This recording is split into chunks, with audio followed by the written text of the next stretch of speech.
was. It looked like it was money. I don't know what it was. It was a flying saucer or what it was. It wasn't an airplane. It was not an airplane. It was down awfully low. You're listening to Pursuit of the Paranormal podcast with your hosts, Ash Ellis and Greg Tomlinson. Hey Ash, how are you doing? Very well, Greg. How you doing? How's your leg recovery going? Yep, not too bad. Two down, none to go. So we're all good. We are all good. So I've got 5 weeks off work left. Another one. Another. Yeah. So, and it's already been 6 weeks. So, yeah. Are they paying you for all of it? Yeah. Oh, cool.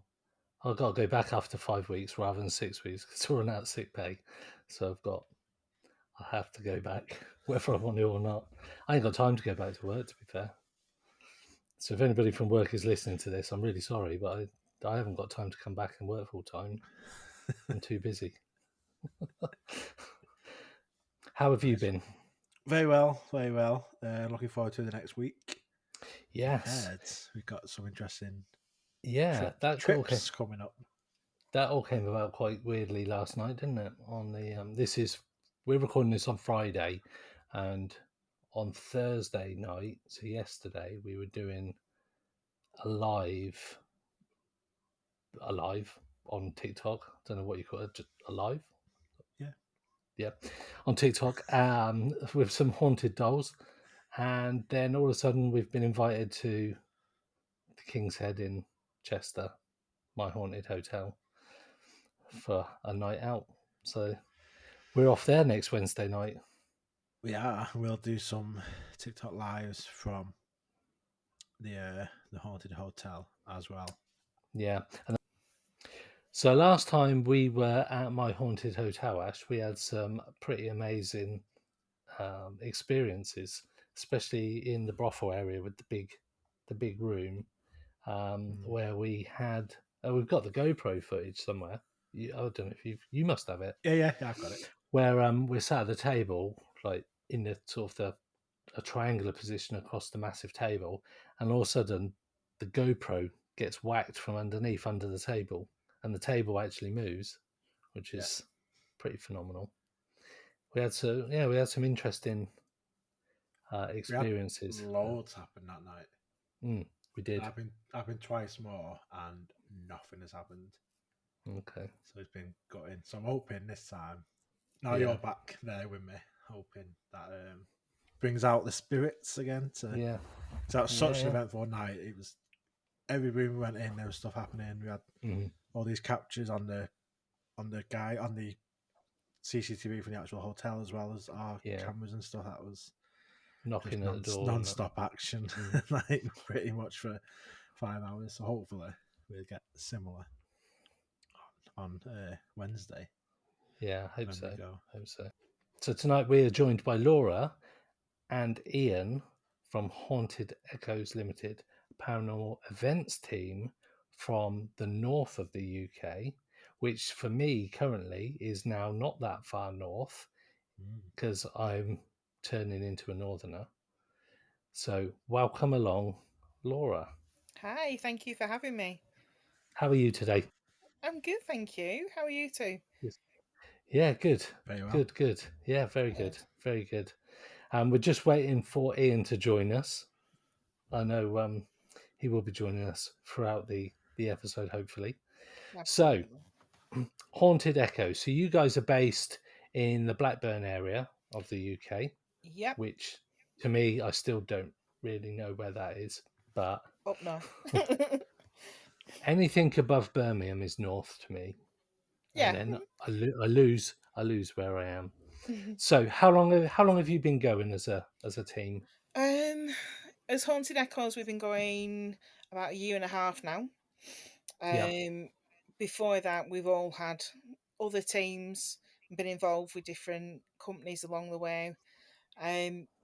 Always had a massive interest in the paranormal from being a child, and it all seemed to be like a natural progression. That kind of, you watch the shows, you do the ghost hunting, might as well do this myself and make my own company. It just seems to be something you naturally kind of fall into.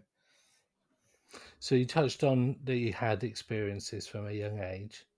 What sort of things happened, and what sort of led you to I'm assuming we're talking about Most Haunted and stuff like that, because I think we all grew up on Most Haunted, Yeah. and got us in there. But yeah, so where did it start for you? Oh, from being very, very young, growing up, the house that we lived in, there were always something. There was always something that it's the quintessential, the bump in the night kind of thing. There'd be doors shutting, there'd be a picture fell off a wall, there'd be just something happened all the time.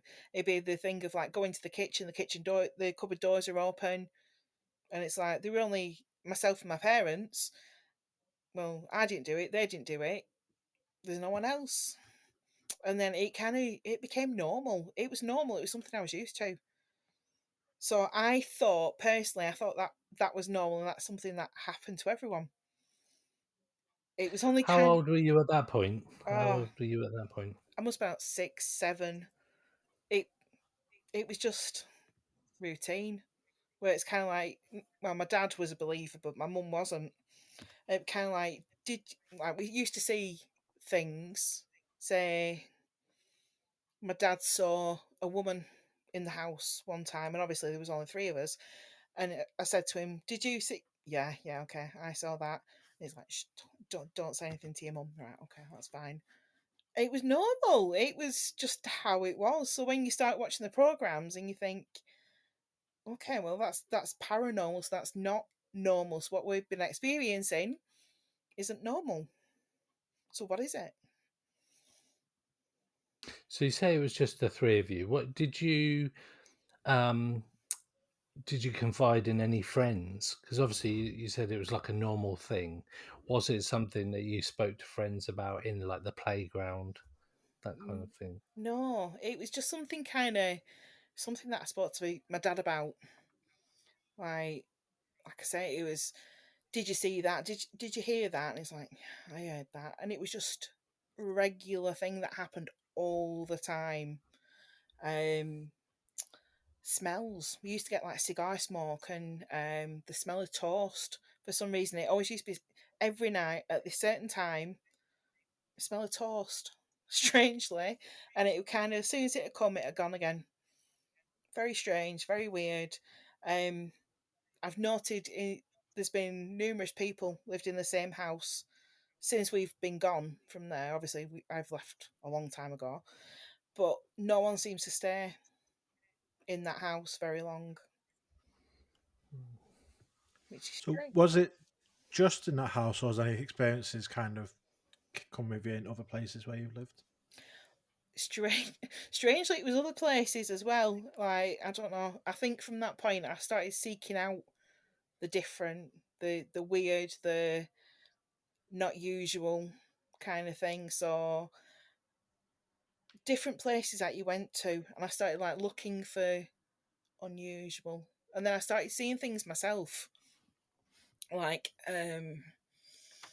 from growing up. Well, yeah, growing up, being a teenager, then obviously having my own family and everything, and we go places, go for days out, and start seeing things as we went to different places. I took my family to a castle one time. Kids are off running round. There's just me and my husband, and there's a woman in black just walking up the staircase, this stone staircase, broad daylight, and it's like those stairs. There's half of them missing. Do you know what I mean? It's just stays that like it stays that itch that little bit more. Need to know more. The more you see, the more you want. So you mentioned that you were talking to your dad about it when you were younger. What kind of things was he telling you about it? Because obviously he must have known that wasn't normal, in inverted commas, um, but to you it was. What kind of things was he saying? What did he try and sort of discuss with you what it was, or did it was sort of made normal? Or Um, Example. We had a family dog growing up. Unfortunately, he passed away. which was very, very sad. Very upset. I must have been 10 at this point. He'd been gone and everything about a week, 2 weeks, and he used to have a thing of just snuffling at the door. You could hear him, and even for weeks after, we could hear him snuffling. And my dad would say, "Have you heard him?" "Yeah, but it's not possible." And he kind of like, I don't know if he was kind of pushing me to find out a little bit more, or maybe confiding that we were experiencing the same things. Just very strange.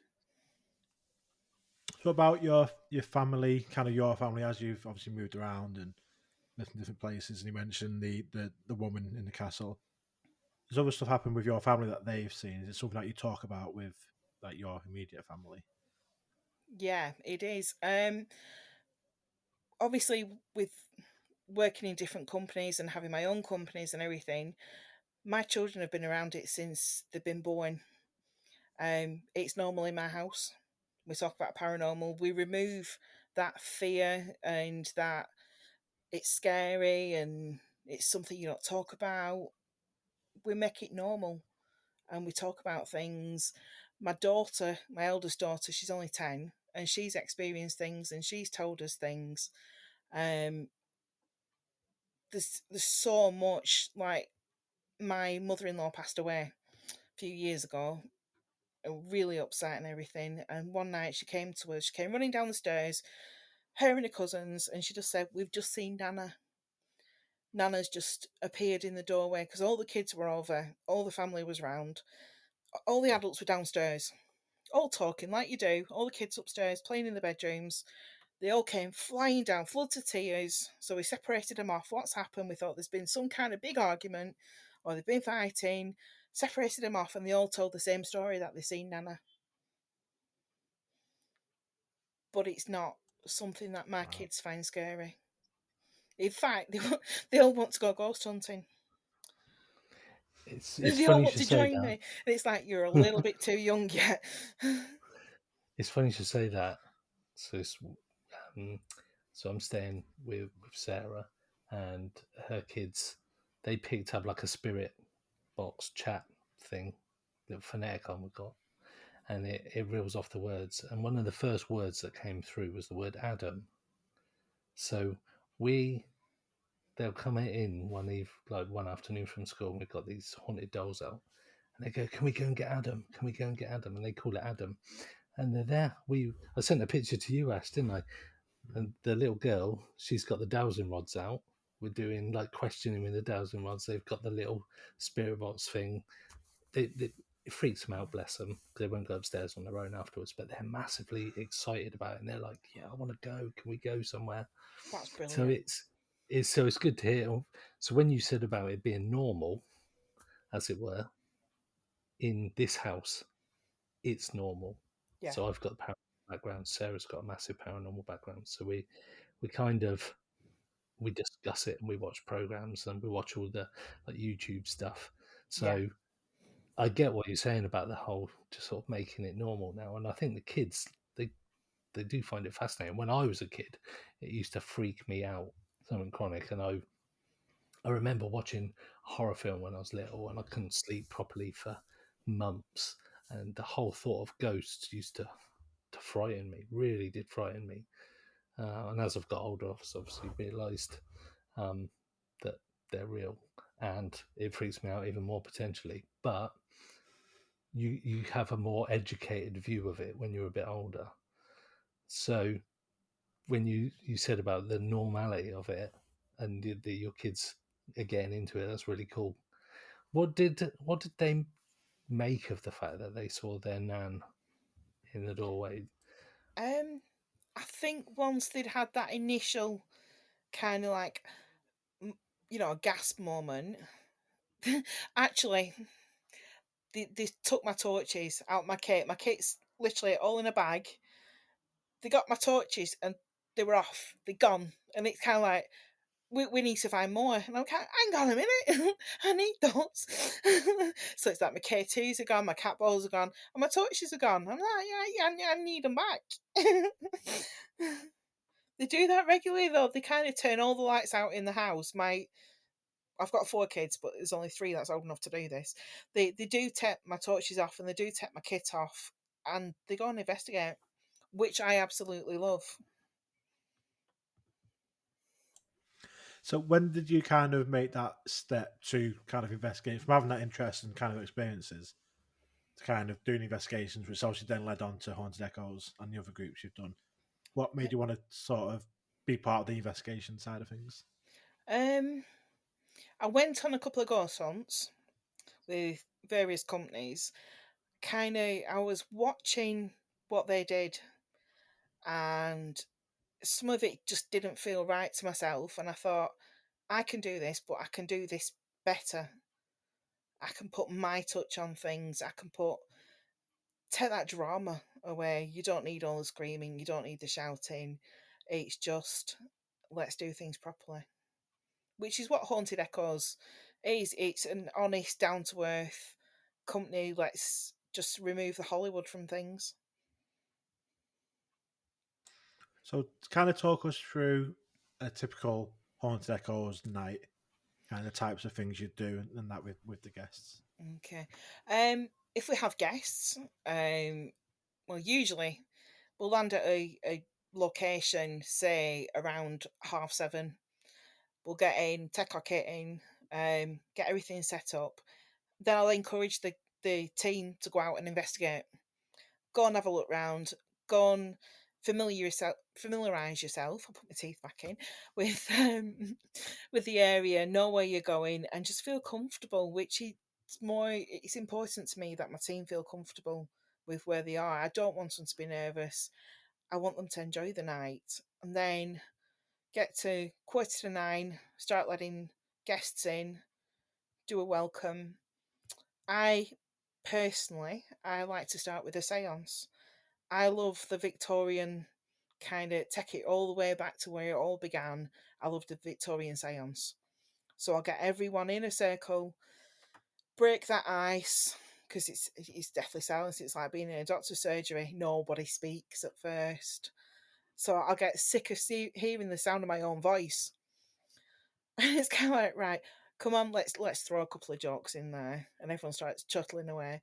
Right, okay. And then we'll start having things happening. We'll place cat balls, K2s, REM pods. Just place a few bits of kit out while everyone gets comfortable. And then things start happening. Then we'll break them off into, say, 2 groups, 3 groups, depending on where we are. We're not a company that packs places out. We like the smaller, more intimate. We like people to feel comfortable and enjoy your night. So I will never, ever let 50, 60, 70 people on an event. I prefer cap it at 20, 15, 20. And we'll just go with the flow and listen to what people want to do and read the room, really. If the spirits want to communicate, brilliant.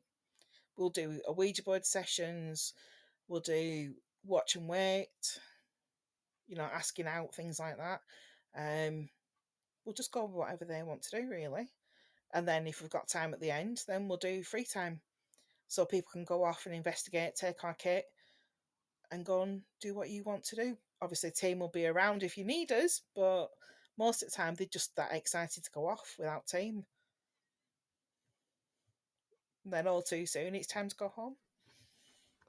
So, I imagine that you have some people that come to investigations for the first time going on any kind of paranormal investigation, and you mentioned that you take the Hollywood out of it, because I know I went to a house in Pontefract, 30s Drive. There was a young couple there. They'd obviously seen Most Haunted from 30s Drive. There was conversations after that about whether or not what Most Haunted do was real at that point. But I think there's an expectation. When I say to friends that I'm going on a paranormal investigation, they assume that I'm going to be flung against a wall, that, I don't know, something's going to like pin me up against a wall and try and kill me, and things flying around like they do in a lot of the films. So you mentioned doing the seance right at the start to take it all the way back. What other sort of stuff do you do to sort of remove that Hollywood stigma, or is that what people are expecting when they come for the first time? I think it's what they're expecting. When they first come in and we have the welcome and the hello and everything, we offer them a brew and we have a bit of a chat. Kind of, we get rid of them expectations straight away. I say, we have not ordered Casper to pop out the floor at 10 o'clock, shake your hand and give you an autograph. That won't happen. So whatever you're expecting or whatever you're fearing is probably way beyond what's going to happen. I said, once it's happened, once you get activity, once it's happening, you it happens, you blink, you try to logically explain it in your head, and it's over. It's gone. There's nothing going to fling you against a wall. There is nothing going to drag you upstairs backwards. That is all Hollywood. So I try to get rid of that from the off, just in case anyone is expecting that to happen. It kind of stamp it on the head. It's like like I said, we're very down to earth. We're quite chill. So it's just get rid of that from straight away. You're not waiting for it to happen. So whatever you do get, I do explain to people, like, we cannot force things to happen, but we will try our best to encourage the spirits to interact with us through various methods. Like I said, we've been in the paranormal for a number of years. So you pick up things over those years that will help them or encourage the spirits to come forward. Because I think there is a fear when I when I went on my first paranormal investigation, I went to Warwick Castle years and years ago on like a paranormal investigation. I was petrified right up to the moment, and then as soon as we started, everything was quite cool. It didn't feel as scary as I was expecting it to be, and I think, like you say, because Casper didn't come out of the floor or nearly headless Nick or whatever come flying around and haunting me. But there are times when stuff happens that you just cannot explain, and I think that's the kind of thing that can hook you on and go, here's a little taste of what it all could be. So I think my question now will be,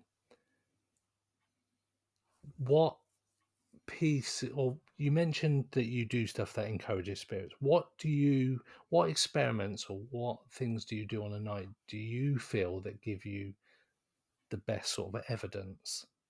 I asked this on lives when I go on TikTok lives as the podcast. People are doing the lives on investigations, and that's always a question that I like to ask: is what piece of equipment, what do you do that gives you the best evidence? I like, as I've touched on before, I do enjoy the Victorian seances, and I do feel for us that kind of is the basis of the night, and it does seem to encourage spiritual activity. It is that getting people to focus. You get the room at a certain energy level. It's almost palpable at times where you can feel the energy in the room, and we do an experiment as well. Sorry, I'm just going to come for you. Do an experiment where instead of standing around facing forward, doing a seance, holding hands, turn the other way. Turn the other way where you're facing outwards, so you feel that vulnerability. Even though you're in a room full of people, so there could be, I don't know, 6 people in the room with you, but you've got a certain amount of vulnerability. I was at Keighley Underground one night, my first trip there, so I was a little bit nervous, didn't know quite what to expect, so we went into this seance. There was, I think, 5 of us, and the person that was there encouraged us, it was another team, encouraged us to face the other way. And I felt that vulnerability, and I thought, I really like this, because I don't realise that there is other people there. We got this massive kind of rush of air out of nowhere. This massive rush of air came in the room. I opened my eyes and there was just like a black figure that came, almost like a sandstorm, I want to say, but black. Came flying into the room. At that point, I don't know why, but I unprofessional. I screamed my head off. Everyone kind of jumped 6 foot up in air, and we broke the circle, and then it was gone. And I'm like, damn it! I want that to happen again. What was that? He's like, why'd you scream? Idiot. But it is a reaction. It can be a natural reaction, and until you're in that sort of situation, it's very difficult to know how anybody's gonna react. I mean, we do the Estes method, don't we, Ash? Where we do that a lot. And we swear by that. Mm-hmm. We've had some amazing results on that. Is that some of the experiments that you would do on your nights? We love the Estes method. Absolutely love it. We did it. We do it every time, but again, Keithley, there was only a team there, so there's only 5, 6 of us. I think we're up, not maybe 7. We might have all been there. End of the night, kind of things are settling down a little bit, and we thought, well, let's do the Estes method. So we went in the base room, in the big, massive room, put one person at one end, we on a chair, speakers on, the headphones on, the blindfold on, and the things that were popping out, it was just incredible. Kind of, we got, I think it was one of the other team members, a female doing it, and then we got a male doing it, and it was weird, the similarities and yet the variance between the females heard male voices and males heard female voices. But some of the names and the answers that were popping out was just incredible. We've done it at Mill Street as well, down in the basement, Mill Street Barracks. Mm-hmm. I absolutely love that place. In the basement is creepy as hell. Won't go down there myself. Absolutely not. I don't care what's down there. It's staying down there. Any kit left behind, that's it. It belongs to the spirits. We put a guest. There's like a little room. As you go down the stairs, there's like this little tiny porky room, and then there's a window in it, and it leads into another room. Sounds strange. They put a window in the bit. I don't know why. And he got completely, utterly overwhelmed. There was something that he felt was so threatening that was coming through on the Estes method. And we did pull him out because he got really, really upset.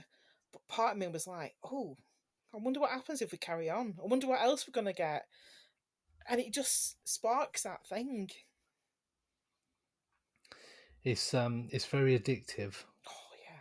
I think the paranormal. Love it. What do you think the paranormal is? So I know that's a bit of a strange question, but do you think the spirits are, or the things interacting with us, are they spirits of dead people, spirits of, I don't know, some kind of weird entity? What do you think they may be? Do you think they are spirits of dead people? I do. Mm-hmm. I am also a massive believer in stone tape theory. So yeah. I do believe kind of there was a building that we used to go to in Accrington, in Lancashire, and certain time of the year, during COVID, we had a webcam. So staff were just listening in every so often, just keeping an eye on the building, and we started hearing this shouting. So we got in touch with management, and they said, well, no, there's no one in the building. We started hearing bits and bobs more and certain shadows flying around, and so much so people were nipping in just to make sure it were empty. And look back over history, and there was a riot in Accrington around that area in 1700 and something, but it was almost like history was replaying itself.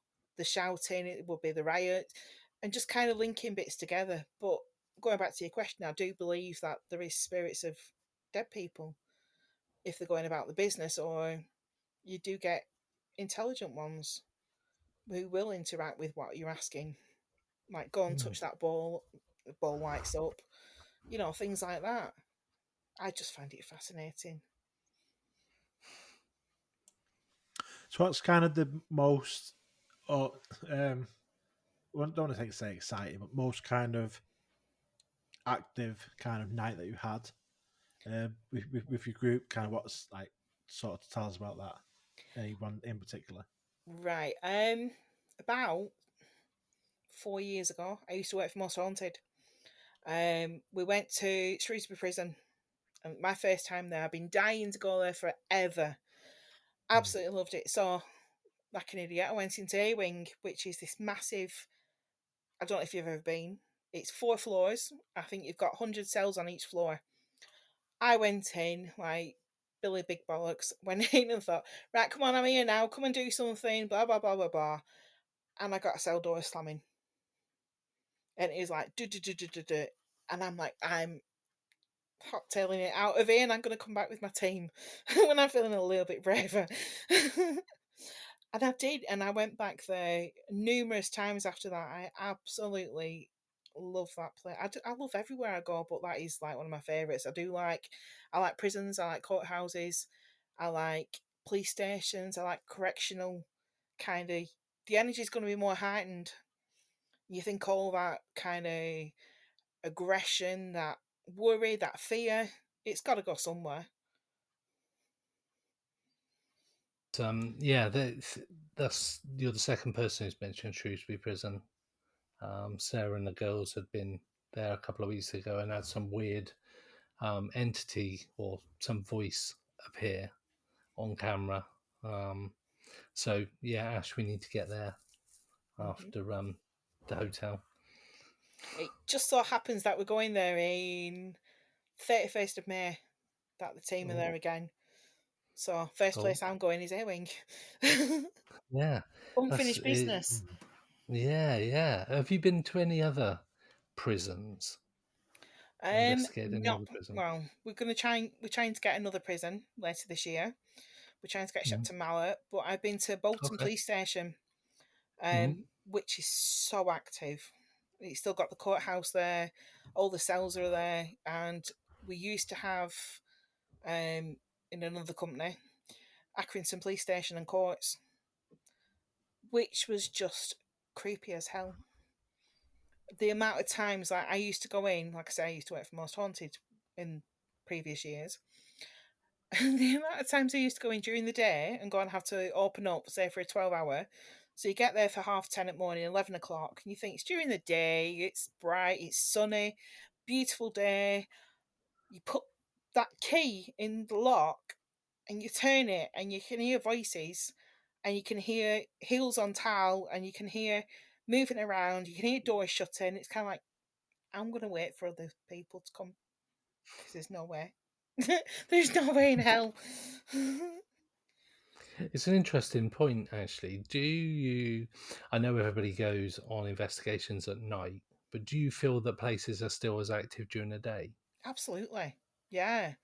I think at night time, I think the only reason kind of we base it more around night time is everything's slowed down, there's less people around, electricity's turned off half the time, you haven't got lights on, so you haven't got that kind of normality. If you remove that normality, then your senses start being heightened, so you start listening and feeling things a bit more, and you're more aware of what's going on. It happens all the time. The house that we live in at the moment, with me, my husband and my children, when we first moved in, well, before we moved in here, I used to come over to decorate or to get things ready on my own with 2 of the children. They were only babes in arms, and we used to hear footsteps, and it happened every single time. And even now, it'd be me and my husband at home, and we can hear footsteps in the bedroom above, and it's kind of like we just look at each other like, yeah, okay, fine. It's normal. It happens. Have you done any outdoor investigations, or what do you think about outdoor ones? I haven't. I'm dying to. The only thing that puts me off is obviously the elements. I prefer to be in buildings because you can shut that door.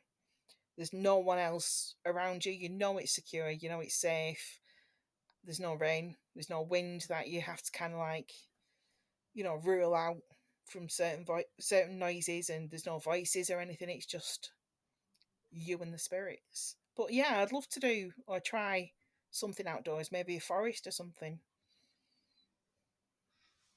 Definitely recommend a forest. Yeah, done a couple of forests, and the elements was a particular pain in the backside when we went to Cannock. We got absolutely drenched. But yeah, outside, you talked about vulnerability, about when you're facing out doing the seance. We were in this pitch black particular area,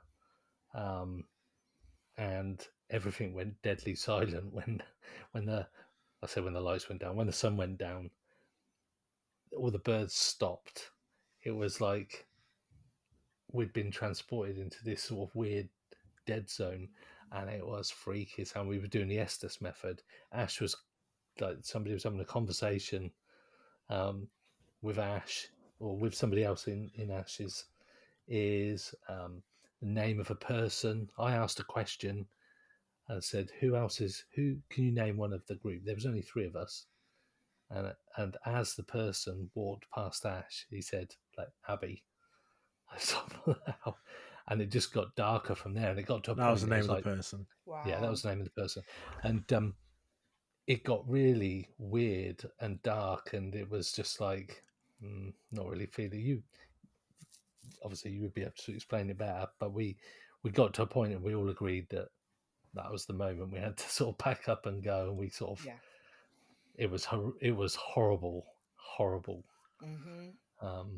And it's kind of like, because like when you're in like the forest on these places and it's stupid o'clock in the morning and it's pitch black, you kind of like think, if I come across something, I'd rather it not be a human, because they're gonna be up to no good at this time in the morning. This in this place is like, if I hear someone coming towards me, I'm hoping it's a ghost or something, because or a Bigfoot or something, because if it's a human, he's probably up to no good, and I could be a risky. Yeah.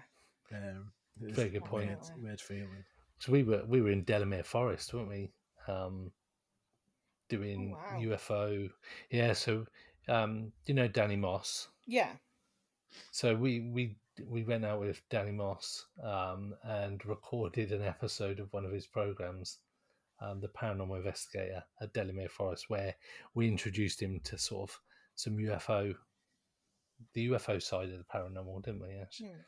With Ash and one of Ash's team from UFO Identified, Natalie, and we spent the evening and night in Delamere Forest, and that was pretty freaky in there. Just, it was like, how many was there? There was us 3, Danny and his girlfriend. 24 of us. Jeez. Yeah, it was. I was freaking out at one point. I was looking through, and I'm not even scared to admit it, but I looked through this one of the part of the woods where we were. We were in this wooded area, and it's this massive light. I was looking around, and I said, "Oh my God, over there, there's a massive light in the woods," and I was starting to freak out. And Danny Ross was like, "That's the moon, mate," and the moon was really low in. But you can see how people can freak out when you've got that vulnerability. And we were massively vulnerable. We just literally had our camping chairs in the middle of the forest, talking to like spirits and calling on UFOs to come and interact with us. And and like I said, I'd rather it be a Bigfoot or a ghost or some kind of wild animal than a human at like 2 o'clock in the morning in the middle of a forest. Yes. Because chances are it's not going to be I've actually just remembered. Great interaction. Actually just remembered. Did Pendle Hill? Not last year, year before. There were me, myself, and one of the other team members called Martin. With a group of friends, kind of thought, we're going to go up Pendle Hill, why not? What's the worst that can happen? Famous last words, isn't it? So kind of went up Pendle Hill, up Barley, I think it's called. Up the steep hill. It's like almost vertical. It's ridiculous. Got up to the top of this hill and kind of got the Ouija board out, got everyone round, and we started doing a Ouija board.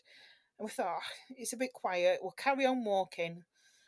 Got a bit further, and I said to others, can you see something moving in the trees? And I'm thinking it could be sheep, might be like, might be animals around it. I don't know. Maybe.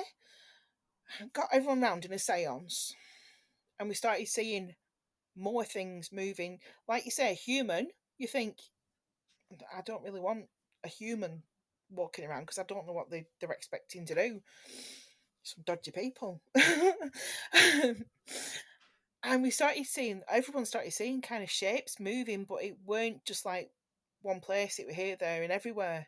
And it looked like a figure just walking around, but just impossibly moving from one side of the woods to the other side of the woods, where it would take, I don't know, half an hour, 3/4 of an hour. It appearing in seconds in various places. Very strange. We got to the top where the sculpture trail is and kind of split off into two groups, and someone got a voice recorder out, and they kind of did, anyone here, blah blah blah, talking away into it. And I just said, I don't know why I said it, I said, she's coming. I just felt there's a female walking up the hill kind of thing towards us. And again, this figure just kind of shot in the tree line, and they got a girl's voice. I can't even remember what she said. She said something on the voice recorder, and this was me, literally just me. I think there were 10 blokes, 12 blokes. I wasn't anywhere close to the voice recorder, so it couldn't have been me. I didn't say anything, and the rest were men. So this young girl's voice talking into the voice recorder, which everyone kind of at that moment went, "That's enough. We're going home. We're done." Wow. Like, yeah, I suppose with outdoor, like saying as well, there's a lot of wildlife, and the creepiest moment with me is at Rendlesham Forest down in Suffolk. And we'd parked up in the lay-by thing. We were walking into the middle of the forest, about a mile in, took about 20 minutes to walk there. All of a sudden, this almighty noise. I was like, what the absolutely, it's like 1 o'clock in the morning or whatever. I'm like, what the hell is this? It was a pig farm nearby, and it was all like pigs squealing, but like 100 of them all at once. So Oh my it's like, God. the creepiest noise, because you're not expecting it. It's Yeah. quite quiet. All of a sudden, this cacophony of noise came. I was like, what the hell is that? Ended up being a pig farm type. One, thank God, because I don't know what the hell this noise was coming towards us. Oh my God. But yeah, there's something about, I think it's like like a human innate fear of forests and stuff. I think going back to the olden days when we'd be hunted by creatures in the forest, like bears and tigers and stuff. Back obviously tens of thousands of millions of years, however long ago it would have been. A kind of innate fear of forest, because that's where, when we had apex predators above us, they were in the forest and stuff. So I think that's still biologically ingrained into us, like as kind of a survivalist evolution thing.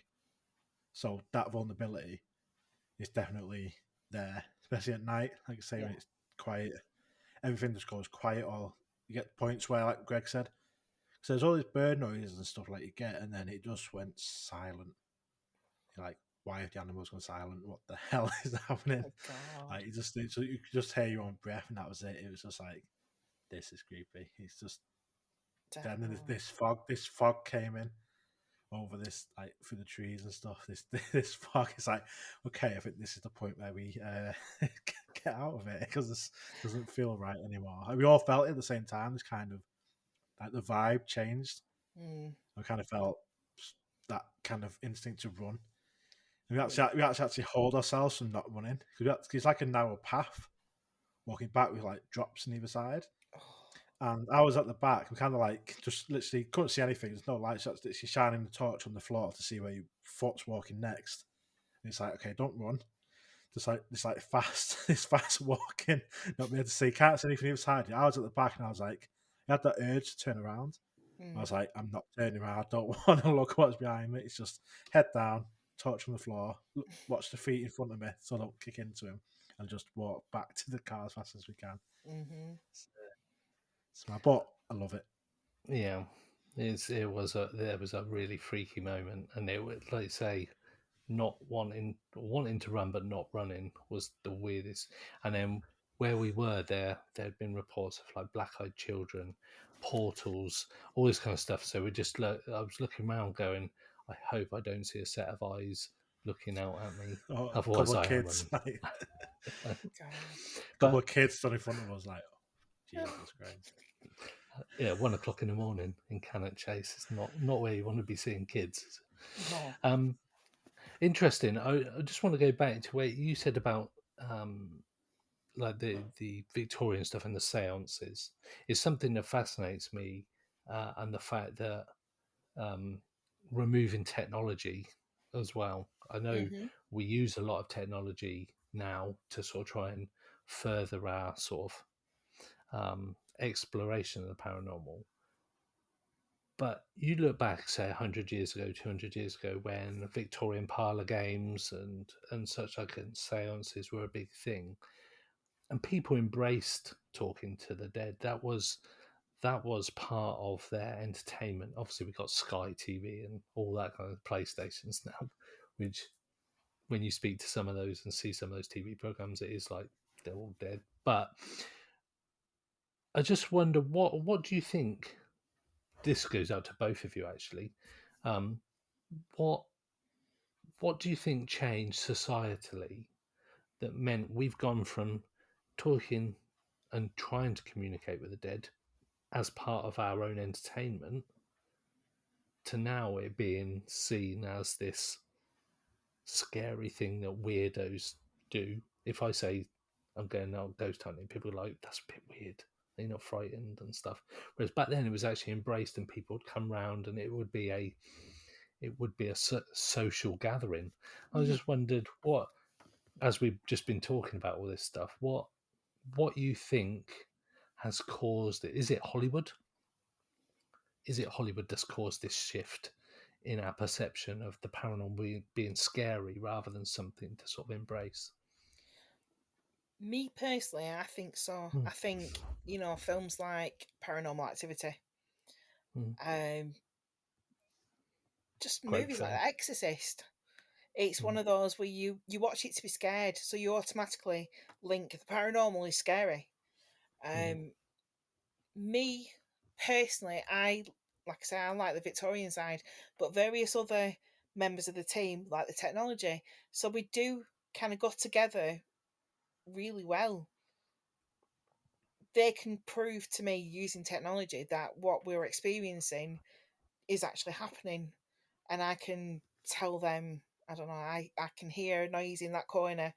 They can go to that. So we do work really well together in that way. I think that's what makes us different and unique in the industry, really. That, and I just like seances. um, That's fair. That's fair. but I would put it down to Hollywood has taken um, that Victorian normality, because they did fixate on death when they used to do like the death photos and things like that. And they saw it as normal, where we see it as macabre. There we just I think, yeah, the death photos is a very strange thing that people used to take the photographs of dead people, like their dead relatives, and you can spot them in photographs in the yeah. family portrait, and they just kind of just look a little bit different to everybody else. But it was seen as normal, and Mm, it's definitely all changed since those. So probably for the best. I mean, yeah. I don't really fancy having a dead loved one next to me in a photograph for a few hours while we have to stand there because the cameras are so bad. But what about you, Ash? What do you think has caused? So I was just trying to think, because while you were talking, I was kind of thinking any kind of big events and stuff that happened maybe in the past 100 years. And obviously, as the turn of the century and the Victorian era ends, then got obviously World War One, and then after that World War Two. So it's like, is it stuff like that where kind of the world has changed for people that obviously had to live through kind of the world wars and stuff and the fear, and obviously loved ones dying and losing all the men in the family to war? on the threat of obviously being invaded and taken over. That's went on for quite a long time. So whether that kind of changed the way people viewed the world, and maybe this is me completely off my head, talking off my head, but like maybe after say the Second World War, people maybe got offended by people wanting to try and communicate with the ones that they've lost in war, things like that. Maybe they just don't want to kind of think about that type of thing. Yeah. So that's then bred into, obviously the next couple of generations have been kind of veered away from it. So now it's sort of made a bit of a comeback in the past few decades. So we're kind of doing that full circle thing. Whereas maybe from the past 30 years to now is a bit more accepted than it was. Because more people are more open to it after being forced to be shut off from it for a bit of time. And it was a fringe thing, outcast thing, where you were seen as the outcast, you were seen as like gothic or whatever, you were into death and things like that. Where it was embraced more 150 years ago. So maybe just completely random out of my head in the past 30 seconds is maybe that society changed too much. And obviously the big world events happened that changed everybody's life pretty much. Cool. Yeah. Just thought I'd check on that. So, Laura, where can people find Haunted Echoes and where can they find you online? We are on all the social media. So we are on Facebook, TikTok, YouTube, Instagram. We are under Haunted Echoes Ltd on all of the above. We've got a few videos on YouTube as far as I know. We're very active on TikTok and Facebook. You can book our events on Eventbrite. Just type in Haunted Echoes Ltd and we will pop up. We've got 5 events this year so far for people to come and join us. Various places. So we've got, right, I'm trying to think off the top of my head now. We've got Shrewsbury Prison. We have got in the pipeline as well that we're looking for and looking at booking. We do collaborations with different groups as well. So we're always up for that. Fab. Yeah, we were looking at, was it the old Nick? Oh yeah, the old Nick. We've got the old Nick. Yep. Just depends on shifts and stuff like that. But we were talking about that, yeah. So that would be good. Yeah, it's a great time to sort of be in a paranormal world, as it were, because there's lots of active places definitely around, and there's some that I've not even heard of, like Bolton. I hadn't heard of, and this is my own ignorance. Shrewsbury Prison, I didn't even know that was a thing. I'm from down south, remember, so everything's up north here. So I'm starting to learn all these different places, but there are lots of locations that appear to be or have some kind of history, and we're very lucky in the UK that the UK's got very rich history of events happening at very sort of social places, i.e. like prisons, hospitals, that kind of thing, pubs. Definitely. Yeah. So no, it's been great, and I would like to thank you for your time this evening, Thank you for Laura. having me. Hopefully we'll get Ian on with us next time. Absolutely. I don't know where he, bless him, where he managed to get to, but his name has been with us in spirit. Excuse the pun, if nothing else. But yeah, so we'll put the links out for everything in the Eventbrite and your social stuff. Thank you to our listeners. Yeah, and it's been a fascinating conversation, particularly about the vulnerability side. I quite like the thought of the vulnerability side making sort of things a bit more heightened. Yeah. So that's something that we should explore, Ash, I think, when we next go out into a forest. Lone vigils in the middle of nowhere. Yeah, so definitely. Cool. Well, thank you very much, Laura. Cheers, Laura. Really nice to meet you. Take care. Thank you so much, guys. Thanks for listening to Pursuit of the Paranormal, title music created by Steve Yarwood and Ambi Infinity. If you like the show, please follow us on Facebook, YouTube, TikTok, X, and Instagram. And if you really like the show, please rate and review the show wherever you are listening. It really does help. See you next time, and until then, stay weird.